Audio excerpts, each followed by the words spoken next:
Joining us for a tech check, Dan Ives, partner and senior managing director at Yorkville, Ives and Company. Dan, new title, same colorful wardrobe. Thanks so much for joining us. And you too, same colorful wardrobe. Always great to be with you and super excited. Yeah, so just tell us quickly, because we're so used to you as being the Wedbush analyst, and now you're heading up a modern merchant bank. Tell us what that means.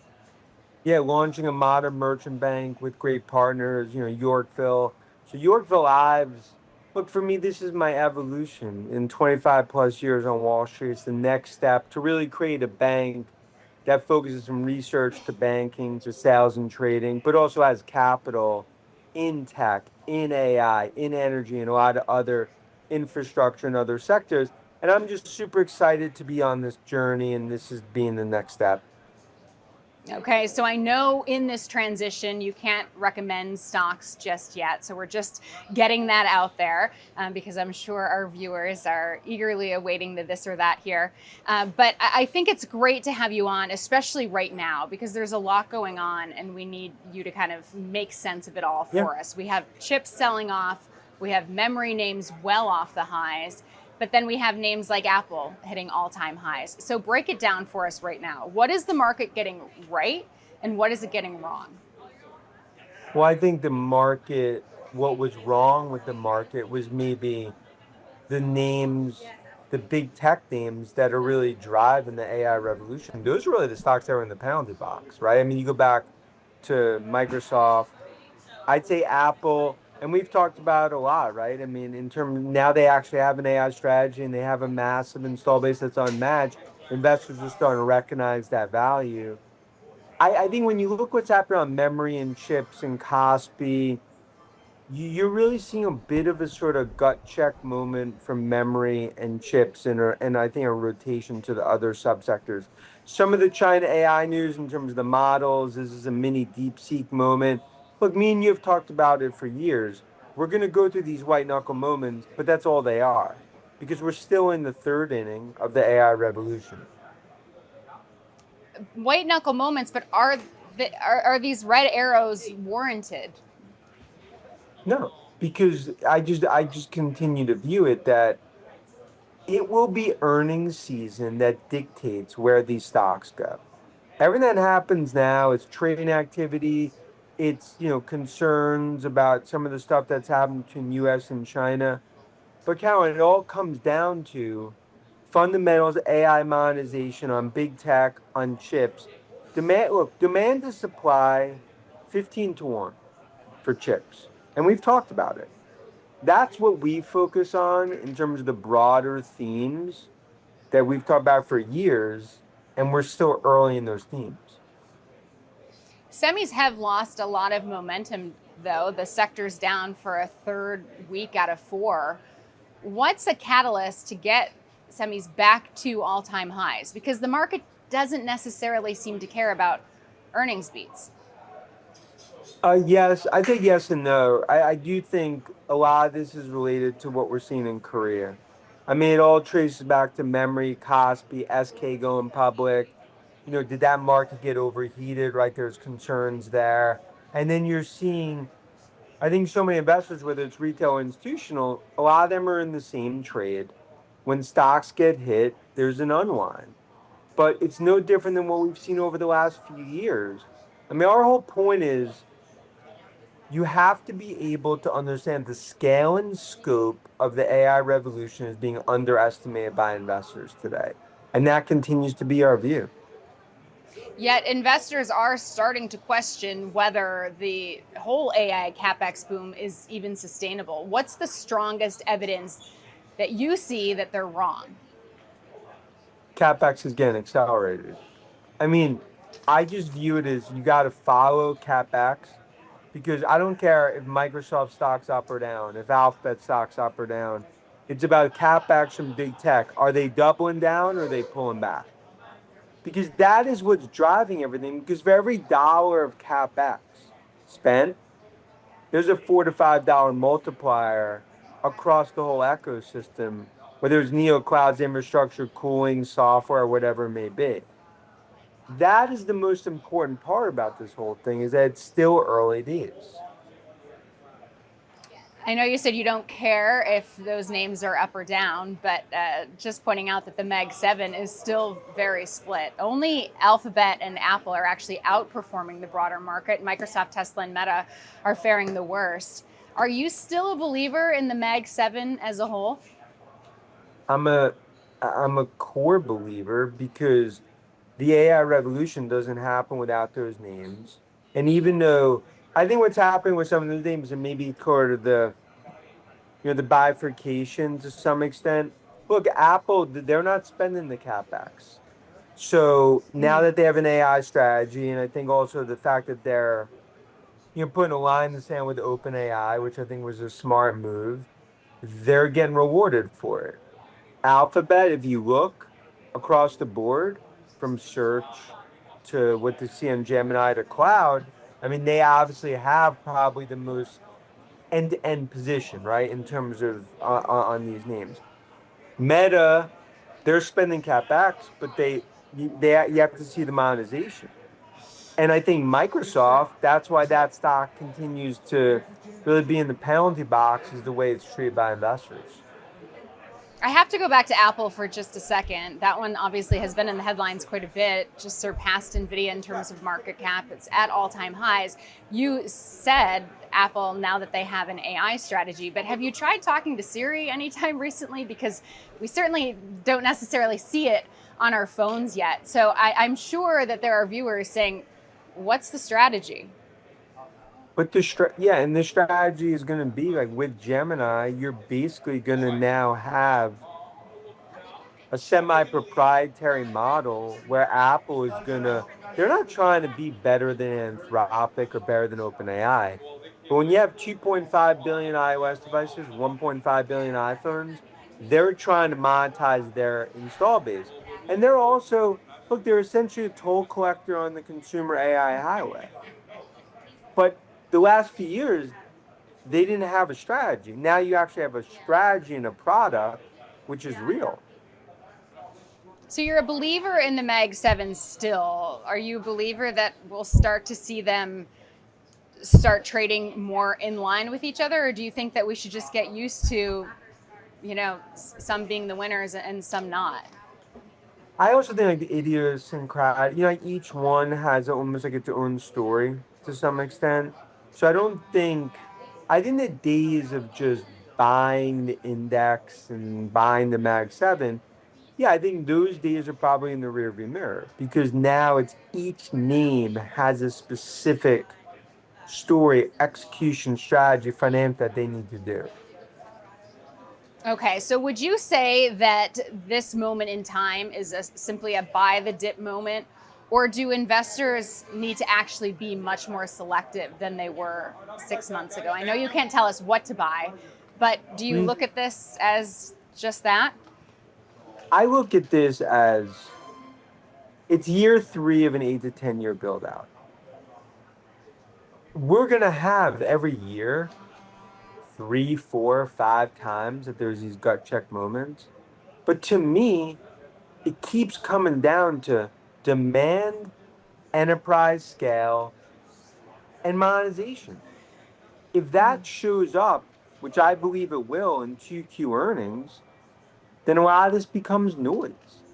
But these companies have to execute, communicate, and look, investors, there's I wouldn't say like patient, there's more like patience wears thin in some situations, but I do think like, and I think you saw that with Meta last quarter. So by year end, tech stocks are where? That we'll have to see because I don't have an official target, but I believe that this is still early days, which is why I continue to be so positive on the sector. So if we're in 3 year out of a 10-year build out, what does the end of year three and year four actually have to prove to make you right? It's a great question. I actually think this is probably in our whole conversation, is probably like such an important point. They have to show that companies are starting to convert from CapEx to monetization. When you go back to like the whole like AI bubble argument and what stocks have done, now it's all building, building, building. And whether it's GPUs or whether it's capacity, and that's the conversation. But that's why you need to see monetization. I think that's why it's so important, like what software companies do, whether it's Microsoft, Palantir, cybersecurity, because that's the next phase is the application infrastructure layer. That's very, very important. What would actually convince you that the AI trade is overheating? What's the signal that you're watching? If I go to Korea and Taiwan and demand to supply has gone down 10%, 20%, 30%. If there's private companies that I talk to that are entrenched and they're seeing people, in terms of companies push out orders, that's where you get concerned. But it's the opposite. And look, me and you have known each other for many years. You know my view. My view is like you you can't just look at these in terms of charts and valuations and a store. That's important, but you have to understand demand in this fourth industrial revolution.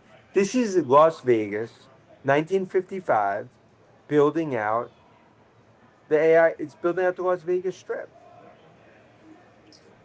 And we have known each other for many years, and I've only known you to be a tech bull, but I'm always looking for what would turn you bearish. So here's my question. Earnings season hasn't fared well for companies like Netflix and IBM with its warning. So who would have to warn or who would have to miss to turn you less bullish on tech? And first, but I like those. I get, and obviously like Netflix, IBM, just how important. But look, IBM's going through a massive transition. Arvind's talked about it. The software piece versus ultimately, the AI transition story. Netflix, I view as more of a one-off name, relative to content and pricing. It's about hyperscalers. The most important companies in this whole market besides NVIDIA, it's the hyperscalers. Those are the ones where that's where you're going to get the best view in terms of what's around the corner. And I've talked about it. Like we're still early days in terms of this build out. Okay. We can't quite do our normal this or that with you Sure. until you can But actually give we'll stock like, recommendations. but But you we'll will come try to back. like navigate it. But I do have some rapid fire quick questions for you just to keep with our normal format. So this will be quick questions, quick answers. Are you ready, Dan? You've played multiple times before. I'm ready. And I appreciate like the cool like blue shirt on a Friday too. I knew we were gonna shine that. I always have to wear color for Dan Ives. All right, here we go. Is the AI race becoming more competitive or more concentrated? More competitive in this arms race. Which corner of the AI trade is most disconnected from fundamentals? I ultimately believe it's software and the application way. That SaaS apocalypse continues to be like that ghost that a lot of these companies are fighting, regardless of what they put up in terms of quarters. Most misunderstood AI stocks on Wall Street today. Look, I think it's hyperscalers just because we're in this air pocket period between CapEx and full monetization. And that's why this is such a crucial 3 6 months ahead for really the hearts and lungs of the foundation of AI, which are the hyperscalers. Not a recommendation, but best positioned Mag 7 name heading into earnings. Okay, and of course, like relative to, I just think that the one that's had the biggest turnaround, and you've seen it in the stock. I think if you look what Alphabet's done, that's kind of the model for how I think a lot of companies are kind of thinking. Because look, a year ago, no one would touch Alphabet, right? DOJ relative to breakup, AI is going to ruin search. Look what they've done. Now, I don't care if they like, if Gemini's a little delayed or whatever. But I'm just saying, like, I think Alphabet continues to be almost like the frame sort of role model that, that's on the wall that other companies are trying to emulate. Okay, remember we keep these quick, Dan. SpaceX failed to launch. Reason to worry or no? Look, it's that just continues to be part of the story, these launches.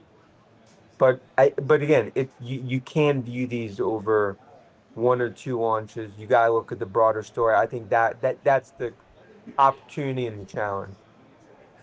Biggest bottleneck for AI adoption? It's capacity and price. Biggest risk to the AI story over the next year? Companies having patience between the CapEx and the monetization phase. Oracle probably being the best sort of example of that tug of war. What's one question investors should be asking about AI that they aren't? What is happening with use cases on enterprises? And I think that continues to be the most important barometer. Data center is not going to be empty. It's based on use cases. Okay, so let's just sum it up for our audience, the everyday retail investors. What is it that they need to know as they sit through these white knuckle moments and have these gut checks, as you call them? It comes down to demand. If enterprise demand is accelerating in earnings and CapEx is either unchanged or doubling down, that tells the story. And that speaks to our view where you're going to have volatile moments, but you got to focus on the fundamentals, which is why this is such an important earnings season, especially for the names we talked about. Okay, so just very quickly, give us those quick fundamental things that we need to know that you say are so important. Growth rates on cloud for Google, Amazon, Microsoft. Looking at some of the best barometers, Palantir, Snowflake, and from a software perspective. Cybersecurity, are they starting to see the demand from the enterprise? Because that's another ripple effect. And then ultimately, data center projects, just to make sure that everything continues to be on track or accelerating and not slowing down. All right, we'll leave it there. Dan Ives, partner and senior managing director at Yorkville, Thank Ives you. and Company. We can't wait for you to come back when you can give your picks as well. But always And good I'll to be have there you. in person. Thanks so much, Can't Dan. wait. We can't wait. You heard it here first. Want the bigger picture? Watch our full interview with Brian Belsky, who says investors should look well beyond the Mag 7 and tech and share some of his highest conviction stock ideas for the next leg of this market.